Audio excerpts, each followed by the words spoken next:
안녕하세요. 성산 개미TV입니다. 자, 오랜만에 뵙죠.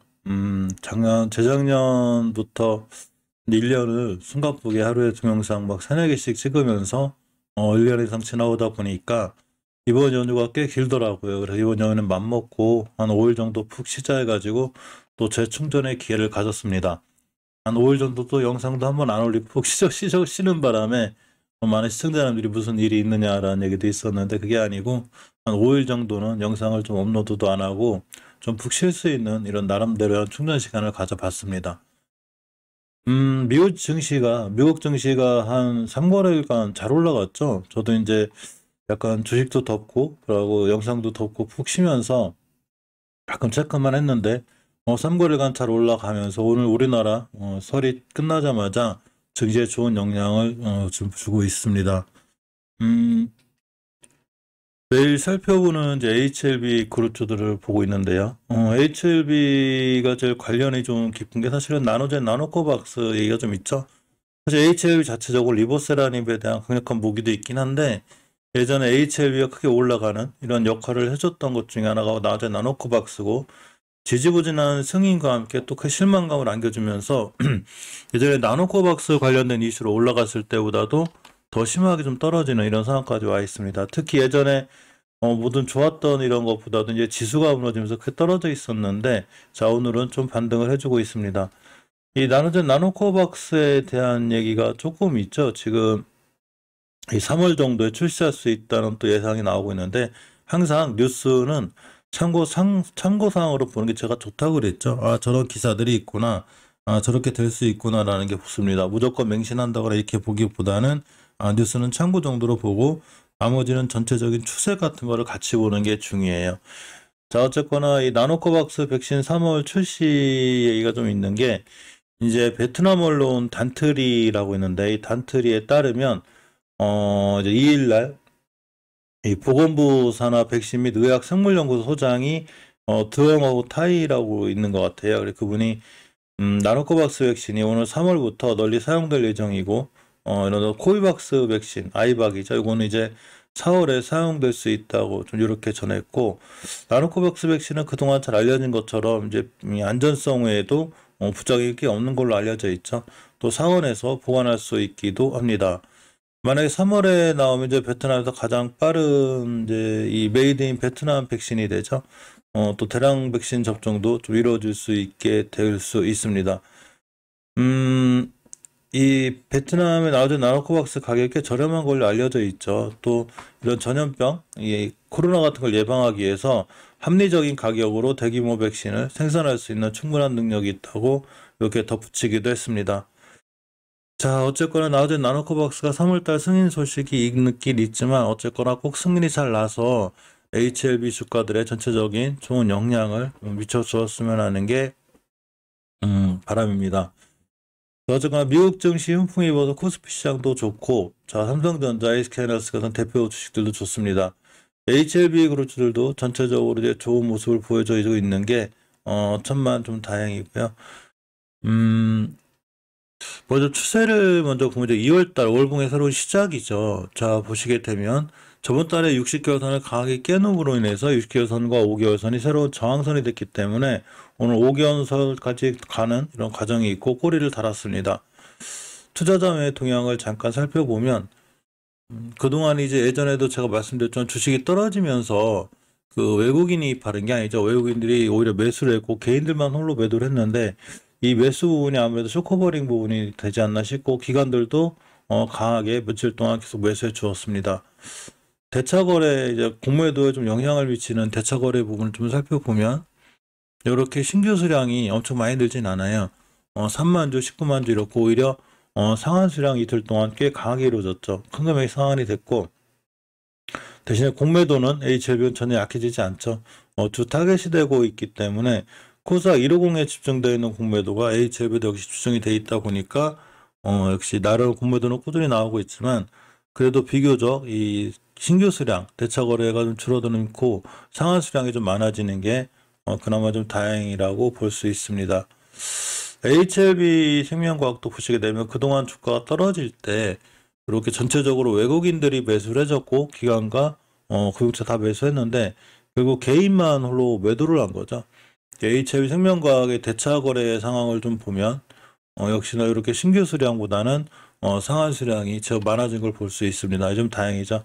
공매도는 HLB 생명과학도 2, 3%대 결국 꾸준히 나오고 있고, 자, 먼저 HLB 월봉 차트는 그렇고 주봉에서 오늘 약간 이제 꼬리를 다른 게 우선 끝에죠.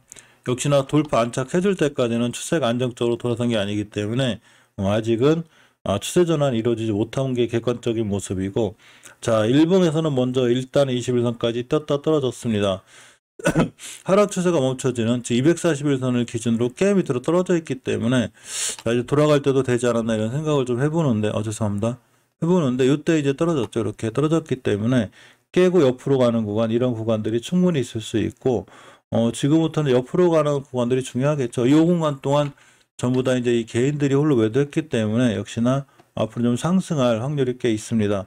월봉에서 어느 정도 대바닥을 찍지 않았나 싶어요. 물론 이 바닥이라는 걸 누구나 쉽게 예견할 수는 없지만 어쨌거나 이 정도면 그래도 바닥을 찍지 않나 싶고, 중기 추세인 주봉에서 5주선을 돌려놓는 게 생각보다 꽤 중요하기 때문에 이 점을 꼭 꼼꼼히 체크하고 대응하시는 게 맞을 것 같습니다. HLB 생명과학이 좀 꽤 강하게 반응을 잘하고 있죠. 3, 4%대. 자, 월봉에서 보면 저번 달에 조금 안 좋은 지표 하나가 사실은 많은 차트에서, 월봉 차트에서 20개선을 깬다는 건 굉장히 위험해요. 이걸 깨게 되면 요렇게 좀 시간이 걸리고 오래 가는데, 역시 저번 달에 깼기 때문에 20개선이 강력한 저항선이 되기도 하고, 주봉에서도 역시 저번 주 2주 동안 5주선을 강하게 이탈했죠. 이렇게 되면 전에 말씀드린 대로 생각보다 오랫동안 또 옆으로 갈 수 있습니다. 역시 5주선 회복 돌파 안착, 주식은 추세에 순응하는데 추세가 깨져 있는 거죠.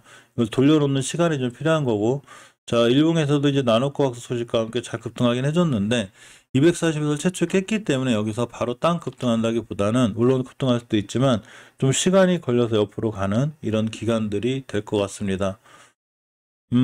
가장 나노젠의 3대 주주로 있는 게 이 넥스 사이언스이기 때문에 이 넥스 사이언스가 오늘 제일 강하게 반응하고 있는데, 자, 월봉에서 보면 20개월 선을 깨는 게 제일 위험하다고 그랬죠. 여기까지 밀릴 수 있고, 이 정도 자리까지 왔다가 돌아 나가는 거라 잘 반등해 주긴 하는데, 저번에도 말씀드렸듯이 벌써 이런 많은 부분이 반영이 돼서 올라갔기 때문에 이렇게 급등했다가 또 떨어질 수 있어요. 항상 긴 꼬리를 한다든가 오히려 고점에서는 매도 정도가 맞고, 주봉에서도 뭐 전혀 이제 중기 추세를 못 떼어놓고 있죠. 아직은 추세고 하향인데 다행히 하락 추세가 멈춰진 이런 상황인 거죠. 여기 중요한 변곡점 자리가 있는데 저번 주에 깨놨기 때문에 이번 주 2업이 될 수 있습니다. 다행히 돌려놓고 있고, 자, 일봉에서는 가장 빠르게 반응하고 있죠. 나노코박스 관련해서. 근데 240에서 깨놓은 상태라 여기서 한 번쯤 이렇게 땅 때릴 수 있어요. 매물대들이 있으니까, 이거 말고 떨어질 수 있으니까 이 정도쯤에서는 어느 정도 정리를 하는 게 좋고, 물론 나노코박스 관련해서 더 갈 수 있기도 한데 예전에 이 저점이 거의 3,500원 하는 게 3만원 10배 가까이 찍었기 때문에 이번에 반등들은 좀 조심스럽게 대응해서 어느 정도 이제 올라가거나 급등했을 때는 너무 큰 욕심 부리지 않고 정고점들 근처에서 한번 차익 실현하는 게 좋아 보이지 않나 생각해 봅니다. 오늘 전체적으로 HLB 그룹 쪽이 좀 강하죠. HLB 제약 또한 6%대 잘 올라가고 있습니다. 저번에 20개선 깨면서 지금 3개월째 밀리고 있기 때문에 이제 어느 정도는 그래도 이제 바닥권을 저번 달에 찍지 않았나 싶어요. 오늘 갭 띄웠는데, 자, 주봉에서는 이제 5주선 돌파한 채 못하고 있죠. 아직 우선이 밑으로 쭉 흘러내리는, 즉 이 중장기 추세가 우하향으로 돼 있기 때문에 아직은 추세가 우하향인 게 맞습니다. 따라서 시간은 좀 걸려 보이고, 역시나 일봉에서 봐도 240선 깨놓고 꽤 오랫동안 밑으로 가면서 대바닥 정도는 치지 않나 싶어요. 원체 우리나라 주가미 모든 추세가 안 좋기 때문에 이때 깨놓고 옆으로 가다가 그냥 깬 거기 때문에 만원대면 상당히 이제 위험할 정도로 밀렸고, 이 만원대에서 9,000원대, 즉 1,000원대로 호가창이 바뀌지 않는 게 중요해요. 호가창이 바뀌게 되면 생각보다 꽤 늦어질 수 있어서 오래 걸리죠. 근데 이제 호가창이 바뀌지 않은 게 그나마 다행이고, 주봉에서 봤을 때 중기추를 회복해 주는 거, 이게 중요하다고 볼 수 있습니다. 자, HLB 테라피틱스도 이제 어느 정도는 조금 돌아서는 분위기인데, 월봉에서 이 친구 위치도 뭐 그렇게 높진 않죠. 예전에 고점이 한 5만 원 하던 게 이제 14,000원대까지 떨어졌기 때문에 많이 떨어진 거고, 일단 이 변곡점 자리는 잘 지켜주고 있어요. 잘 지켜주고 있고, 주봉에서는 이 3주 전에 제가 20선 깰 때가 꽤 위험하다고 그랬는데 이때 깨놓고서 자 이렇게 많이 밀려 있습니다. 자 근데 5선 돌 반짝하는 자리들이 생기겠죠. 결국은 생길 테니까 기다리면 될 것 같고, 일봉에서는 아직은 완벽하게 이제 거래량이라든가 실리지 않고 있죠. 어떤 주가가 급등하거나 뛰기 위해서는 어느 정도 거래량이 필요한데 아직 좀 지지부진하게 밀리고 있어서 좀 대량 거래가 터져야 바닥권에 좀 뛰어나가는구나라고 생각할 수 있습니다. 아직은 그러한 지표들이 보이지 않고 있고 좀 시간은 역시 걸려 보이죠. 지금 전체적으로 우리나라 주식들이 데미지를 1월 달에 원체 크게 입었기 때문에 여기서 바로 V자 반등 한다기보다는 시간이 좀 걸려 보이는 것도 사실입니다. 자, 인수가 된 노터스를 보고 있는데요. 저번 달에 역시나 우리나라 주식 주가 깨지면서 이식해서 깨놨죠. 좀 위험한 지표고, 주봉에서 20선까지 완벽히 깼습니다. 바로 못 돌려주면 추세는 계속 무너질 수 있는데, 일봉에서 이렇게 이제 예전에 막 HLB 인수된다는 소식과 함께 이렇게 조용하던 주식 급등을 했는데 결국에 인수가 됐고 쭉 무너졌습니다. 예전과까지 획일한 거죠. 자, 이 상태에서 가장 중요한 거는 241선 밑에서 한 번 바로 급등할 수 있긴 하지만 한 번 급등했다가 다시 지켜주면 좋은데, 만약에 이 급등했을 때 장기적인 추세인 월봉에서 20개월선을 위에 못 돌려놓거나 이 위에서 놀아야 돼요. 20개월선 위에서 찍어주고 놀아야 이렇게 급등하죠. 깨게 되면 추세는 계속 깨져요. 결국 5개월선이 20개월선 깨는 데드크로스가 생기기 때문에 위험한 건데 아직은 잘 버텨주고 있습니다. 이걸 잘 버텨줘야 돼요. 꽤 위험한 상태가 될 수 있고, 주봉에선 중기적으로 지켜줘야 될 이렇게 5선 회복이 중요하죠.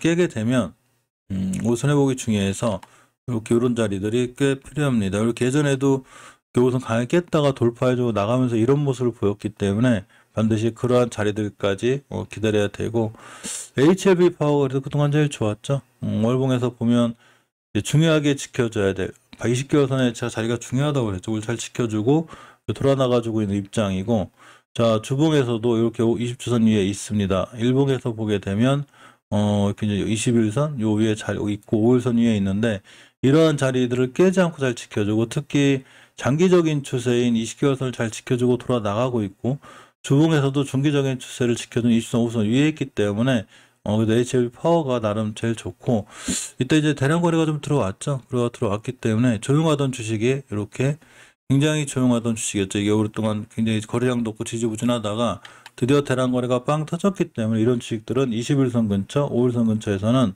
한두 번쯤 매수해 볼 만한 위치에 있기도 합니다. 시장이 점점 좋아지는 게 좀 보이고요. 시간별 투자별 동향을 보면 코스피 시장 외국인이 간만에 들어왔죠. 큰 금액은 아니더라도 기관이 이제 계속 매수하다가 매도세로 들어섰고, 코닥 시장 같은 경우도 개인과 기관이 약간 매수를 하고 있는데 외국인은 매도세죠. 그렇지만 어쨌거나 오늘 이제 주식이 잘 올라가고 있어서 그나마 다행인데, 이게 이제 장 후반까지 잘 이어져야 되고 2월 내내 이어졌으면 좋겠는데 저쪽으로 시간을 두고 지켜봐야 될 것 같고, 많이 떨어진 만큼 한 번에 이렇게 올라간다기보다는 아마 당분간은 변동성이 좀 있는 이런 시장이 되지 않을까, 이런 생각도 좀 가져봅니다. 자, 오늘도 성공 투자하시고 이따 장 끝나고 다시 한번 여러 가지 또 이 시황 정리도 매일 또 해야 되고 일지를 써야죠. 여러 가지로 또 찾아뵙겠습니다. 감사합니다.